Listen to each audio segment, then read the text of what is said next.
Good evening po sir. Tanong ko lang if date of appointment ko is September this year. May makukuha po ba akong SRI and PEI?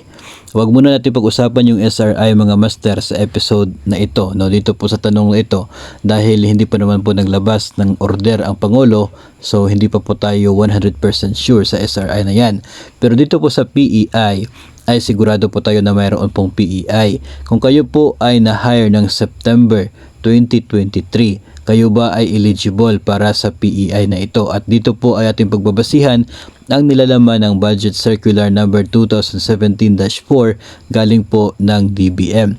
Ayon po dito mga master section 4.2, those who have rendered less than the total or aggregate of 4 months of service but still in the service as of November 30 of the current year shall be entitled to prorated PEI as follows. Itong atin pong sender na nagtanong po ay na-hire ng September 2023. So as of November 30, below 4 months pa yung kanya pong serbisyo. Ang sagot po sa kanyang tanong ay meron po siyang PEI. Kaya lamang hindi po buo. Hindi po buo na 5,000 yung kanya makukuha kasi proportion lamang ang eligible sa kanya dahil below 4 months pa yung kanyang serbisyo. Dito po sa guidelines sinasabi na kapag 3 to 4 months yung mga na-hire po ng siguro August ay nasa 50% yung kanila makukuha na PEI. Kapag 2 to 3 months naman ay ito na-hire ng September 40%.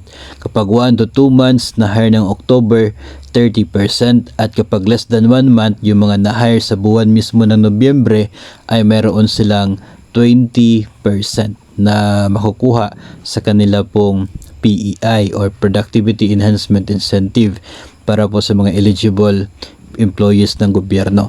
Yung mga more than 4 months naman sa serbisyo ay buo na yung kanila makukuha na PEI pagdating po ng December 15. Pero paalala lamang po kung kayo naman po ay separated na from the agency bago pa man ang November 30, kayo po ay wala makukuha na Productivity Enhancement Incentive or PEI. Hindi na po eligible basta wala na po sa serbisyo as of November 30.